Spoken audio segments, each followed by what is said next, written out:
ምዕራፍ 16 ኢዮብም መለሰ እንዲህም አለ። እንደዚህ ያለ አይነት ነገር እጅግ ሰማሁ። እናንተ ሁላችሁ የምታደክሙ አጽናኞች ናችሁ። በውኑ ከንቱ ቃል ይፈጸማልን?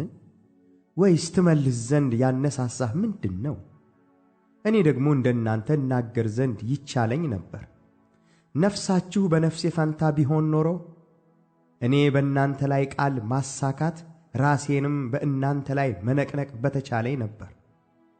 ባፌም ነገር ባበረታኋችሁ ነበር፣ የከንፈሬን ማጽናናት ባልከለከልሁም ነበር። እኔ ብናገር ሕማሜ አይቀንስም፣ ዝም ብል ከእኔ አይወገድም። አሁን ግን አድክሞኛል፣ ወገኔም ሁሉ አፍርሰሃል። መጨማተሬ ይመሰክርብኛል፣ ክሳቴም ተነስቶብኛል፣ በፊቴም ይመሰክርብኛል። በቁጣው ቀደደኝ፣ እርሱም ጠላኝ፣ ጥርሶቹንም አፋጨብኝ። ጠላቴ ዓይኑን አፈጠጠብኝ፣ እነርሱም አፋቸውን ከፈቱብኝ። እያላገጡ ጉንጬን ጠፈጠፉኝ፣ በአንድነትም ተሰበሰቡብኝ። እግዚአብሔር ለጠማማ ሰው አሳልፎ ሰጠኝ፣ በክፉዎችም እጅ ጣለኝ። ተዘልዬ ተቀምጬ ነበር፣ እርሱም ሰበረኝ።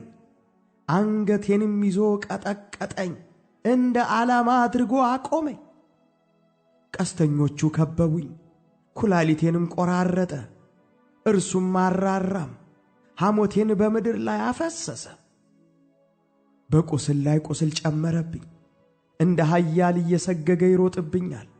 በቁርበቴ ላይ ማቅ ሰፋው፣ ቀንዴንም በመሬት ላይ አኖር። ፊቴ ከልቅሶ የተነሣ ቀላ፣ የሞት ጥላ በዓይኖቼ ቆብ ላይ አለ። ነገር ግን በእጄ ዓመፅ የለም፣ ጸሎቴም ንጹሕ ነው። ምድር ሆይ ደሜን አትክደኝ፣ ለጩኸቴም ማረፊያ አይሆን። አሁንም እነሆ ምስክሬ በሰማይ አለ፣ የሚመሰክርልኝም በአርያም ነው። ጸሎቴ ወደ እግዚአብሔር ይድረስ፣ ዓይኔም በፊቴ እንባ ታፍስስ። የሰው ልጅ ከባልንጀራው ጋር እንደሚሟገት ሰው በእግዚአብሔር ፊት ለመሟገት ምን ነው በቻለ?